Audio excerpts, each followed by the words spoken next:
Hi, I'm Jeff Tobe, owner and primary colorer at Coloring Outside the Lines. Most of you know me from my 20 plus years of presenting and writing about creative thinking as it applies to the customer experience by getting your people more engaged at what they do every day. As a student of customer experience, it's been more and more apparent to me that without incredibly strong leadership combined with high-performing teams, any effort in the customer journey is useless. Then, just recently, something happened that tied it all together for me. I attained the rights to a never-seen-before, long-lost interview with Steve Jobs. On the surface, this may sound innocuous, but after watching the 1995 interview, and no matter what I had heard or read about Steve Jobs in the past, I realized that I had to get this out to leaders around the world. And here's the thing. I want you to know tonight, if some of you are looking at the way I'm dressed, I just want to share with you, I don't pretend to be Steve Jobs, but I thought dressing like him would be a great idea. I don't have to wear a tie or anything else. But here's the problem. I want you to go home tonight and Google mock turtleneck. You can't find them, so this is the best I could do, okay? That's all I can tell you. Steve's insight into leadership, building what he calls A-teams, and innovation will be transformational for any organization of any size. Here's a sample of his brilliance. Apple did not have the caliber of people that was necessary to seize this idea in many ways. And there was a core team that did, but there was a larger team that mostly had come from Hewlett-Packard that didn't have a clue. Well, it becomes this issue of professionalism. There's a dark side and a light side to it, isn't Well, no, you know what it is? No, it's not dark and light. It's that people get confused. Companies get confused. When they start getting bigger, they want to replicate their initial success. And a lot of them think, well, somehow there's some magic in the process of how that success was created. So they start to try to institutionalize process across the company. And before very long, people get very confused that the process is the content. And that's ultimately the downfall of IBM. IBM has the best process people in the world. They just forgot about the content. And that's what happened a little bit at Apple too. We had a lot of people who were great at management process. They just didn't have a clue as to the content. And in my career, I found that the best people, are the ones that really understand the content, and they're a pain in the butt to manage, But you put up with it because they're so great at the content. And that's what makes great products. It's not process, it's content. Great business insight. In business today, we usually hear stories from leaders and experts after the fact. Here's how I did X and you can too. But what was cause and what was effect? It's a common mistake to reverse them. It's rare that we can hear somebody explain in great detail and incredible candor their philosophy and approach and then see the spectacular results that follow today. Due to an odd twist of fate, I now recognize the opportunity to begin discussions in organizations globally about their future and the way they look at their industry, their business, or their profession. We all know the story of Apple, today the most valuable company on the planet. But did you know that it grew from a company that was in ruins, just 90 days away from bankruptcy? And before anyone, including Steve Jobs, thought that he'd rejoin Apple, let alone spark one of the most incredible journeys in the history of capitalism, Steve sat down with BBC interviewer Robert Cringely for a no-holds-barred 64-minute discussion. Here's Steve talking about his theory of A-teams.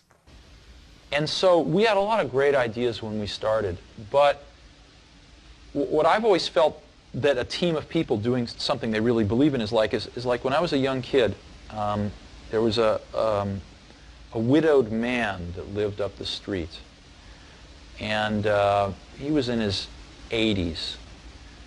He's a little scary looking, and I got to know him a little bit. I think he might have paid me to mow his lawn or something. And one day he said, "Come on into my garage, I want to show you something." And he pulled out this dusty old rock tumbler. And it was a motor and a coffee can and a little band between them. And he said, "Come on with me." We went out to the back and we got some rocks, some regular old ugly rocks. And we put them in the can with a little bit of liquid and a little bit of grit powder. And we closed the can up, and he turned this motor on. He said, "Come back tomorrow." And his can was making a racket as the stones went around. And I came back the next day, and we opened the can, and we took out these amazingly beautiful polished rocks. The same common stones that had gone in through rubbing against each other like this, creating a little bit of friction, creating a little bit of noise, had come out these beautiful polished rocks. And that's always been in my mind my metaphor for a team working really hard on something they're passionate about, is that it's through the team, through that group of incredibly talented people bumping up against each other, having arguments, having fights sometimes, making some noise, and working together, they polish each other. I love that clip, the rock tumbler analogy. This is the best interview that he ever gave, full of countless leadership lessons and tremendous team-building takeaways. What's your impression of Steve Jobs at this point? Ambitious, for sure. He was nostalgic, right? Yeah, he likes to look back at accomplishments. What else? Talented. Sorry? Talented. Oh, absolutely talented, sure. Yeah, taking care of your employees is the key. And think about what you do in project management all the time with your teams. First of all, he picked up the phone at 12 years old and called Bill Hewlett. I mean, that alone is something, right? And so maybe if he hadn't gotten Bill Hewlett, he would have got David Packer. I don't know. But a couple things occur to me. First of all, if I took a bunch of 12-year-olds and let them run around your office all morning, would they come back to me and say, wow, does this company ever respect or appreciate its employees? Something to think about, right? And it's a 12-year-old's point of view, and that really formed his entire vision of what would happen. But not just that, how about the fact that Bill Hewlett took the call? I mean, think about it the other way. Forget about Steve Jobs for a minute. Here's a guy that's built a multi-billion-dollar organization at Hewlett-Packard, and he spends 20 minutes talking to a 12-year-old. And I call it paying it forward. What are we doing to mentor those people who are just getting into the project management space? What are we doing to help people, do what they do? So paying it forward is a huge part of this as well. Only a few minutes of the interview actually made it to television, and then only in the United Kingdom at that. Somewhere between London, England, and a PBS station in Oregon, the master tape went missing, and remains so today. For 17 years, that was apparently the end of it. Then, 2 days after Steve Jobs died, in October 2011, as reported on Robert Cringely's blog on October 21st, 2011, Talk of the Nation director Paul Sen found a VHS copy of the Jobs interview stored in his London garage. This is undoubtedly the only surviving copy of the best TV interview Steve Jobs ever gave, yet nobody ever saw. In my new 1 to 4 hour session, Steve Jobs on leadership, high-performance teams, and innovation, it's not just me as a talking head. I get attendees doing most of the talking by facilitating a discussion after each short video clip. I sold my Volkswagen bus and Steve sold his calculator gun. Okay, I had to stop it for a second, okay? Do you get that? I sold my Volkswagen bus, and Steve sold his calculator. For those of you who don't know, back then, calculators were worth as much as a Volkswagen bus, all right? Yeah. But not only that, again, you're going to find out that they do whatever they can when they see an opportunity.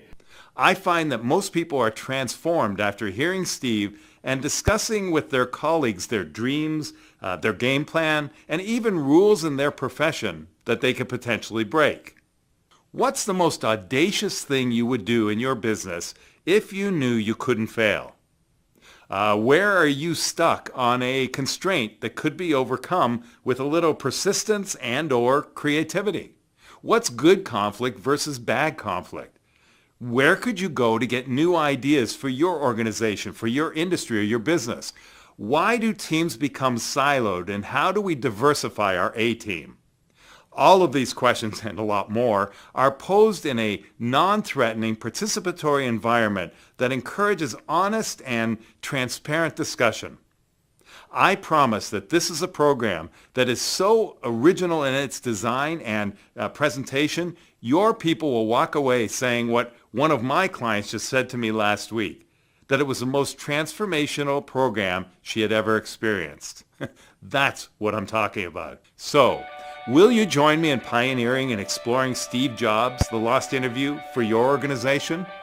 Because I am so excited to talk to you about this, give me a call direct on my cell at 412-759-5319 or email me directly at jeff@jefftobe.com. That's JEFFTOBE.com. For more information on the program itself, go to www.lostinterview.com. I look forward to bringing Steve Jobs and Jeff Tobe to you like you've never seen us before.